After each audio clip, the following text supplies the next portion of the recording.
For a century, we've been obsessed with the legend of Tutankhamun and the whispers of a deadly curse. But what if the real curse wasn't an ancient hex on his tomb? What if it was a crippling secret locked away in his DNA from the moment he was conceived? A secret that didn't just define his life, but led to his tragic, early death. When Howard Carter opened Tutankhamun's tomb in 1922, the world was absolutely mesmerized. Inside was a treasure trove of more than 5,000 artifacts, from a solid gold coffin to gilded thrones. But in all that splendor, a huge piece of the boy king's story was missing. Historical records pointed to the controversial pharaoh Akhenaten as his father, but the identity of his mother remained one of Egypt's greatest unsolved mysteries. For decades, historians argued, was she a powerful foreign princess or one of Akhenaten's famous wives, like the beautiful Nefertiti? The truth, when it finally came out, was more shocking than anyone could have imagined. The answer wasn't waiting in an ancient text, but in the microscopic strands of life itself. In a landmark study, scientists took on a massive project to map the family tree of the 18th dynasty.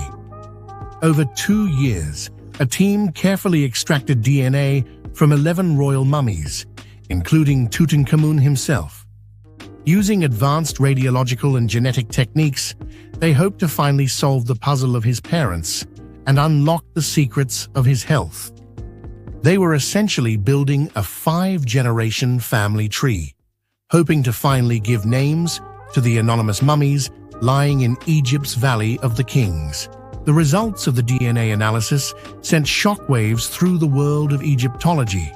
The tests confirmed that the mummy from tomb KV55 was indeed Tutankhamun's father, the heretic pharaoh Akhenaten, but the identity of his mother was the real bombshell.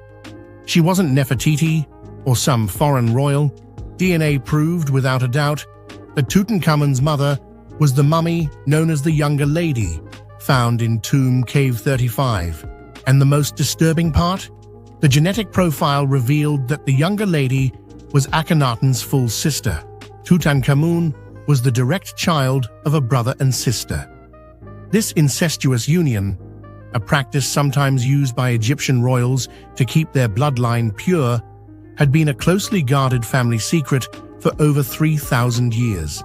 This one revelation suddenly made everything clear. The so-called curse on the boy king was actually a cascade of genetic disorders. A virtual autopsy, which combined over 2,000 digital scans with his genetic profile, painted a tragic picture of his life. Tutankhamun was born with a host of painful and debilitating conditions. He had a clubfoot and a bone disease that would have made walking agonizing.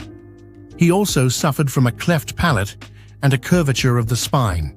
Those 130 walking canes discovered in his tomb, they weren't just symbols of royalty. They were medical necessities for a young man in chronic pain. He was a pharaoh who couldn't walk unaided, a king who likely spent his life battling the consequences of his own family line. The evidence suggests he suffered from repeated severe infections. Ultimately, it was likely this devastating combination that killed him. A young man, weakened by a lifetime of genetic ailments and possibly suffering from a severe leg fracture, was finally overcome by a powerful disease. He died at just 18 or 19 years old, the victim not of a mystical curse, but of biology. The tragedy continued with Tutankhamun himself. He married his own half-sister, Ankhesenamun. The 2 small mummified fetuses found in his tomb are believed to have been their stillborn daughters, unable to survive due to the compounded genetic issues. With no living heir, Tutankhamun's death marked the end of the direct royal line of the powerful 18th dynasty. Modern science didn't just solve the mystery of a single pharaoh, it exposed the tragic, self-inflicted flaw that brought one of Egypt's greatest royal houses to its knees. If you find these secrets from the past as fascinating as we do, make sure to subscribe and hit the notification bell. We're always digging up new stories from history that change the way we see the world.